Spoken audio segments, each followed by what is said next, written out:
Amateurs de gin et de nouveautés, la prochaine fois que vous irez vous approvisionner, demandez le gin Bleu Royal qui porte très bien son nom. Vous le verrez, il est bleu.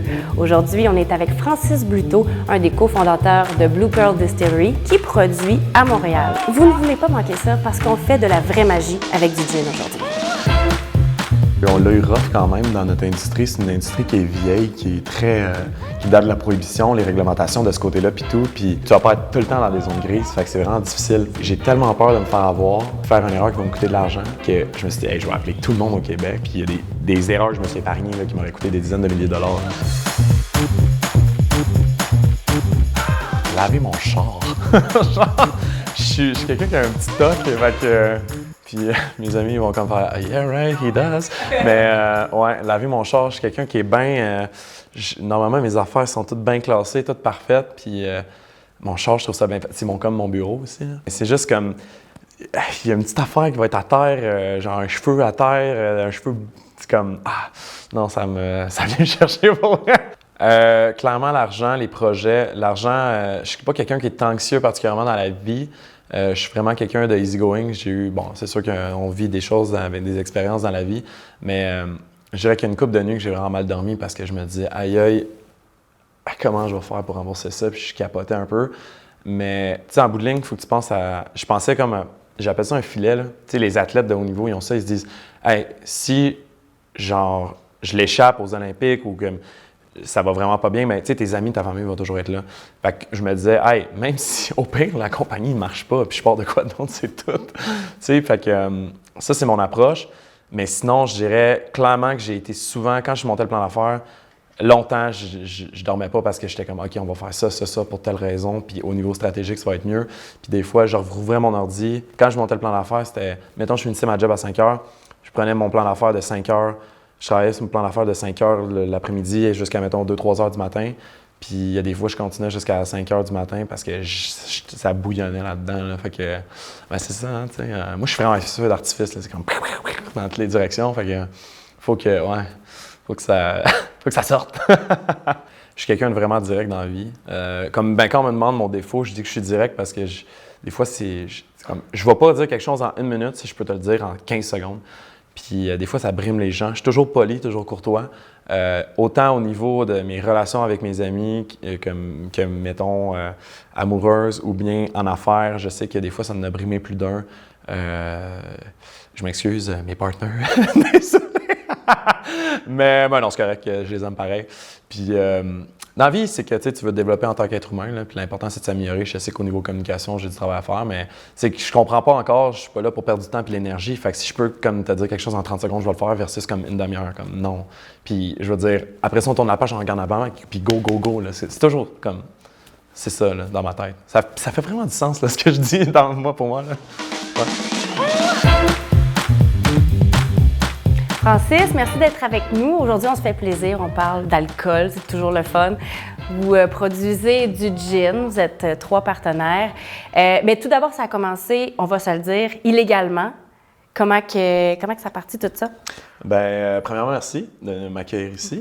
Dans le fond, Blue Pearl Distillery, ça a commencé vraiment illégalement. C'est 3 petits gars qui, dans le fond, distillaient dans une chambre d'amis avec une hygiène plutôt douteuse, vraiment, dans le quartier de Villeray. Puis nous, on vendait ça dans des pots maçons. Puis c'est comme ça que ça a commencé. Dans le fond, moi, c'est vraiment, vraiment simple. Jonathan et Carl, mes 2 partenaires, mes 2 associés, eux, ils distillaient ensemble avant. Puis pour moi, le plaisir. Exact, ouais. Pour le plaisir. Carl, lui, faisait la bière à l'Université de Sherbrooke à l'époque. C'est pas dangereux, ça, faire de l'alcool chez soi? Oui. Surtout fabriquer l'alambic, là, qui est l'appareil pour distiller. Ouais, très artisanal. Oui, très artisanal. Les soudures, là, pas comme on voit là, sur les autos toutes belles. Non, c'était pas même. Okay. C'était vraiment avec les moyens du bord. Mais étonnamment, les gars sortaient du stock incroyable de tout ça. Puis moi, ça m'a frappé. Fait que dans le fond, un jour, j'allais visiter des appartements avec ma copine qui regardait ça. Puis là, je rentre chez Jonathan pour venir signer le bail. C'était l'appartement qu'on prenait. Et là, je vois des contenants de fermentation, des touris qu'on appelle. Puis moi, j'avais déjà fait de la bière, moi aussi, chez moi, pour le plaisir. Là, je dis, hey, Jonathan, c'est quoi ça? Tu fais de la bière? Il me dit, non, je fais des spiritueux. Là, je suis comme, hein? Là, je suis comme, comment tu fais des spiritueux avec ça? c'est en train de fermenter. Fait que là, il m'explique, moi, je mets ça là-dedans, ça fait la distillation, puis on obtient un genre de moonshine. Puis à date, j'ai pas perdu la vue, donc c'est correct. À date, je suis en bonne santé.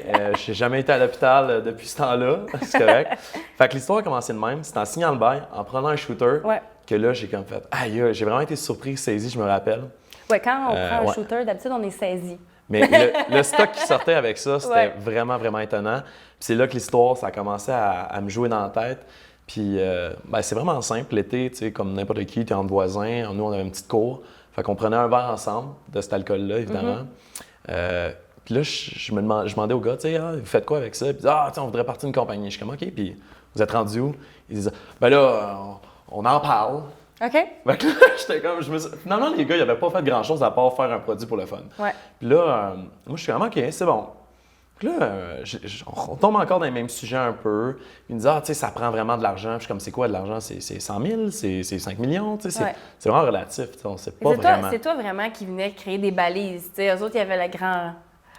Ce qu'il faut comprendre, c'est que ces gars-là, Jonathan, c'est un passionné. Lui, c'est le gars qui est derrière le produit, tandis que Carl, c'est un ingénieur chimique. Lui, c'est tout ce qui est procédé, contrôle qualité. Fait que les deux, là, sont vraiment très techniques, sont super bons dans ce qu'ils font.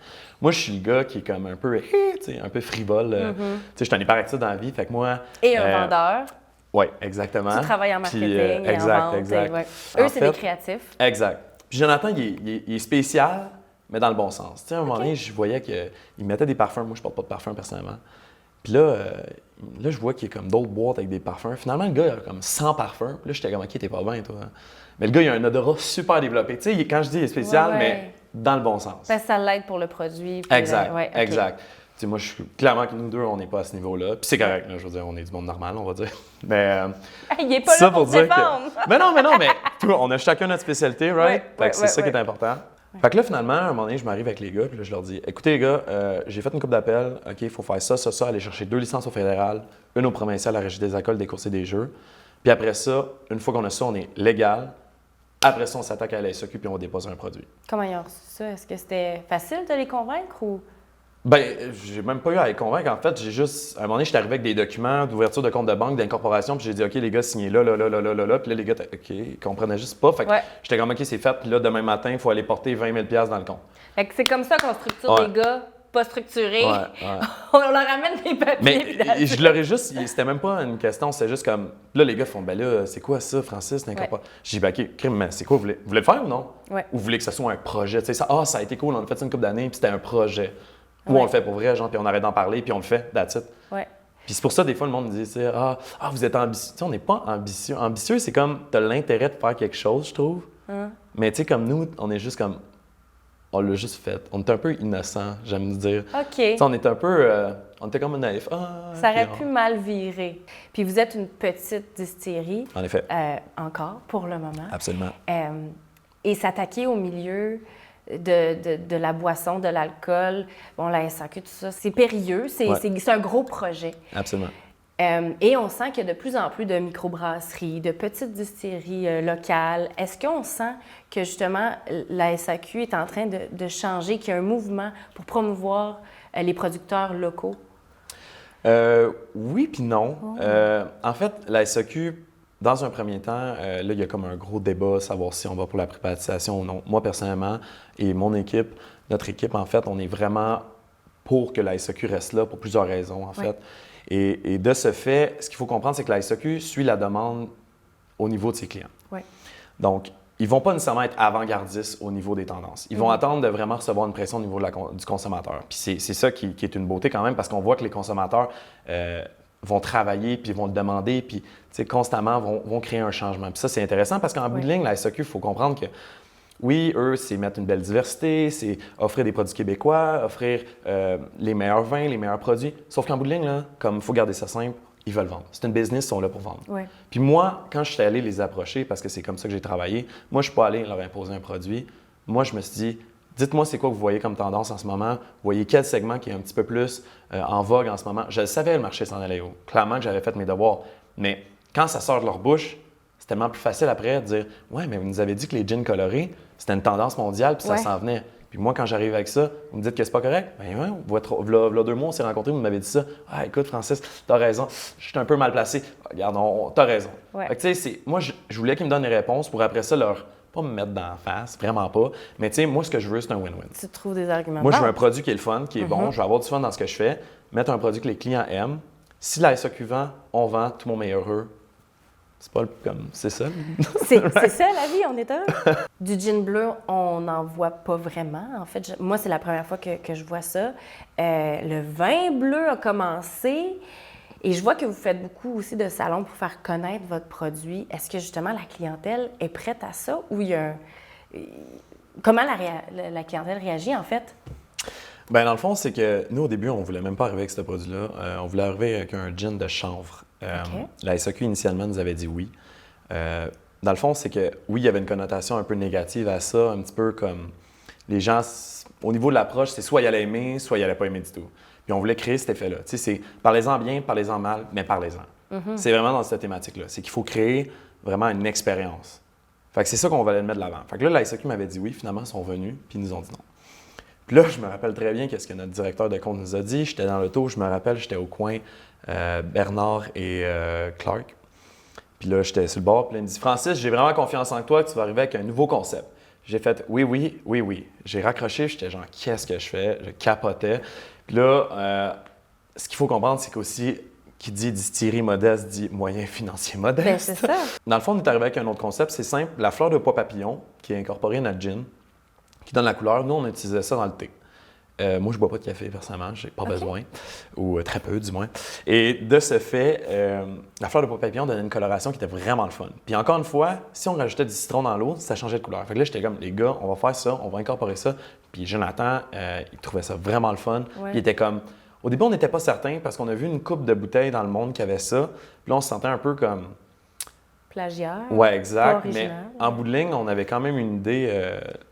On avait quand même eu l'idée initialement, mais on ne l'avait pas faite à cause de cette raison-là. Là, on s'est dit, hey, on va le faire, on s'en fout. Comme, on le fait pour nous. Puis au pire, ça marche pas. On s'en fout. C'est qu'on n'a rien à perdre. Là. Mais là, ce que tu me ça. dis, c'est que dans le fond, vous n'avez pas la même technique de commercialisation que d'autres produits. Parce que vous allez créer un produit en fonction de la demande et non présenter votre produit. Oui, exactement. Fait que dans le fond, nous, ce qu'il faut comprendre, c'est qu'on a la distillerie. Blue Pearl. Blue pour Bluto, Pearl pour Pearl. C'était mon partner. Ça, c'est une entité, sauf que là, au début, c'était est-ce qu'on met tous nos produits avec ce brand-là en avant? Ce qu'il faut comprendre, c'est que oui, le gin, il est bleu, c'est le fun, c'est intéressant, sauf que ça reste du gin. Donc, tout le monde va prôner « Ah, mon gin est ici, mon gin est ça ». Puis c'est vraiment correct. Ça, j'ai aucun problème avec ça. Mais ça reste du gin. C'est comme de la sauce piquante. Ça reste que c'est la même chose. Ce que tu mets en avant-plan, c'est un brand. Ouais. Donc, ce qu'il faut faire, c'est donner une expérience avec ça. Donc, on a appelé ça Bleu Royal, évidemment. Pas besoin de dire qu'au niveau de la couleur, on vient chercher, c'est directement un produit qui représente le Québec avec sa couleur. Au niveau du nom, puis de la diversité des botaniques qu'on a utilisées, ça va directement en lien avec un petit parallèle avec le Mont-Royal. On fait un rappel avec bleu. Puis finalement, au niveau, quand on le sert, ça vient créer un artifice. Donc, c'est un peu comme notre personnalité. On est un peu différent parmi tant d'autres. Mais tu sais, ça reste un gin. Il faut rester humble de ce côté-là parce que il y a des compagnies qui ont des milliards là-dedans. Eux autres, s'ils veulent nous passer dessus puis nous mettre en faillite, là, ils vont le faire. Là. Ça va leur faire plaisir là, d'attention un petit gars comme moi. Là, je suis convaincu. Mais aujourd'hui, on vous met de l'avant. Et tu vas nous faire vivre une expérience parce qu'on va aller découvrir votre produit. Super. Le fameux gin bleu royal. Francis, pourquoi ton gin est bleu? C'est une super bonne question, ça me fait poser tout le temps. La première chose qu'on peut dire, c'est que ce produit-là, c'est une couleur qui est 100% naturelle. Donc, elle provient d'une fleur qui s'appelle la fleur de pois papillon. Donc, cette fleur-là, c'est une fleur qui a beaucoup d'antioxydants, qui vient d'Indonésie. Donc, nous, on a un agriculteur là-bas qu'on connaît personnellement, qui est le contact direct, qui nous envoie ça. Donc, nous, on a plusieurs autres aromates. Donc, la recette classique d'un gin. Donc, genièvre, coriandre, poivre de cubeb qui va donner un côté boisé, coriandre. Puis, finalement, on va avoir une deuxième macération de nos fleurs sauvages, donc iris lavande du Québec. Tu vas avoir la chance d'y goûter un peu quand tu vas l'avoir tantôt. Puis, finalement, la fleur de pois papillon qui va nous donner notre couleur. OK. Exact. Puis est-ce que c'est ça qu'on dit qui est une pure style London Dry Gin? Ça, c'est une bonne question encore une fois. Dans le fond, London Dry Gin, c'est juste pour dire qu'on n'a pas mis d'édulcorant dedans, donc aucun agent de conservation ou sucre ajouté. Donc, quand on n'a pas rien de rajouté de ce côté-là, on peut avoir l'appellation London Dry Gin. Donc, c'est aussi simple que ça. Là. Ouais. Puis après ça, ce que tu allais rajouter? Exact. Donc, on a une deuxième macération de fleurs sauvages, donc iris, lavande du Québec. Puis quand on va le goûter, tu vas voir, il y a un petit kick avec la lavande qui est intéressant. Puis finalement, la fleur de pois papillon qui va nous donner notre couleur. OK. Fait que ça change. Est-ce que la fleur change le goût du blanc? Non, ça serait de C'est mentir. vraiment lavande. Ça va donner un beau fini au produit pour venir envelopper le bouquet. C'est quand même intéressant. Sauf que c'est vraiment plus au niveau de la couleur. Puis ce qui est le fun, c'est que la fleur, c'est une fleur qui est très forte en teneur en antioxydants. Fait que quand on l'intègre au produit, on a un gin qui a des antioxydants. C'est pas beau, ça? C'est bon pour la santé, les amis! Avant de dire ça, on va prendre ça modérément. Mais ouais, c'est un des premiers gins au monde à avoir des antioxydants. Couleur 100% naturelle. Fait que c'est Bleu Royal. Mais là, pour arriver à ce résultat final-là, est-ce que vous avez eu à tester beaucoup ou c'est le produit que vous aviez trouvé puis vous l'avez commercialisé? Je suis contente que tu en parles parce qu'au début, en fait, on avait des produits qui n'avaient pas la couleur bleue. Donc, on travaillait le produit au niveau de sa recette, vraiment la portion plus gin classique qu'on connaît. Donc là, il y a deux écoles de pensée. Il y a vraiment les gins très parfumés, très forts, très geneviers, comme notre produit, qui goûtent, ce qui est le fun en cocktail. Puis il y a les produits gin beaucoup plus classiques, vraiment très faibles au niveau tout ce qui est odeur et aromatique. Donc notre gin, au début, on ne savait pas quelle option on allait. On a développé environ 60 recettes. Donc ce que je faisais, moi, c'est que je prenais une vieille bouteille d'un autre produit, mettons un Beefeater. Je prenais nos recettes qu'on avait faites en test, je mettais ça dedans, j'apportais ça avec mes chums, mettons quand on avait des 4 à 7. Puis là, je regardais la réaction de loin, puis j'étais comme, OK. Puis là, parce que c'est pas le premier entrepreneur d'alcool qu'on reçoit, et il y en a d'autres qui font ça. Ouais, pas le choix, on n'a pas le choix. C'est une technique utilisée. Oui, exact. Fait que, tu sais, de ce côté-là, on voit les réactions. Ouais. C'est drôle un peu. Puis au bout de 2-3 fois, là, mes chums se retournaient. Puis, hey, Francis, arrête de nous mettre tes affaires. Puis, tu sais. Il le voyait. Il voyait il ça. savait. Il voyait ça. Puis le jour qu'ils se sont rendus compte de rien, c'est ça la recette. Ben en fait, c'est là qu'ils n'ont pas eu la réaction de « Ah, c'est pas vraiment très bon ». Nos 10 premières recettes, là, c'était, faut être modeste, c'était vraiment pas… C'était pas à tout casser. Ouais. Mais c'est correct, c'est comme ça, hein, dans la vie, on évolue. Fait que non, on est arrivé avec un produit super intéressant. Ouais. C'est pas compliqué. Bleu Royal, ça s'en vient sur les tablettes très bientôt. Présentement, on a eu des premiers contacts avec la clientèle. On a une bonne réceptivité. C'est un produit qui est bien, qui est intéressant, qui est unique. Belle couleur, ça représente le Québec dans tous ses aspects. Au niveau du nom, au niveau de la couleur, quand on l'interprète. Puis si tu permets, on peut peut-être aller l'avant puis se faire un petit drink. On se fait ça. On se fait un petit parfait. drink. Premièrement, dans un premier temps, on n'a pas le choix de le goûter un peu comme ça, vraiment plus classique, parce que je vais m'en vouloir puis je vais devoir grimacer. Mon Dieu! Mais on dirait, tu sais, on dirait qu'on s'en va boire du jus, fait que c'est traître, là. On veut juste mentionner à tout le monde qu'il est 6h30 du matin en ce moment. Non. C'est les vagues. Fait que quand tu le sens au début, tu vas voir que… Ça sent le gin. Ouais, mais il y a un côté floral quand même. Si tu sens, il y a un côté quand même floral. Dis-moi là, parce que moi, je suis pas une experte, OK. là. Donc, elle dit qu'il y a un côté floral. Il y a un côté floral. OK, parfait. Fait que de ce côté-là, un côté floral quand même. Puis si tu le prends, tu vas voir que c'est un produit qui est assez puissant au niveau des aromates. Oui. Prends une deuxième gorgée, tu vas voir que là, tes papilles gustatives sont un petit peu plus habituées. Déjà, tu vas voir que ça va être un peu plus smooth. C'est vrai! C'est moins alcool, tu sais. On parle d'un produit à 45 fait que, c'est ça, fait que ça va être tout pour moi. Exact. Non, mais là, on peut prendre en tonic, si tu permets. Oui, c'est ça, comme tu dis, c'est un gin qui se fait bien en drink, en cocktail. Exactement. Puis aussi, il y a une particularité de quand on le mélange avec certains jus, certains pétillants. Ouais. En fait, notre produit, comme on dit, c'est une couleur 100% naturelle. Puis ce qui prouve ça, en fait, c'est quand on va le mettre avec un produit qui a, par exemple, un pH différent, la couleur va être modifiée. Le tonic, avec l'acide citrique, va donner une coloration fuchsia. On se rappelle les petites étiquettes qu'on mettait là, au secondaire, exact. pour le pH. Oui, le cours de ou physique. ceux qui ont une piscine. Oui. Donc, là, on a nos produits comme ça. Oui. Puis quand on va venir le mélanger en tonic, on vient chercher une couleur. Exact. C'est de la magie! C'est de la science, en fait. Ah, oui. Ouais. Mais que moi, c'est ça. tu sais, j'ai mon cœur d'enfant.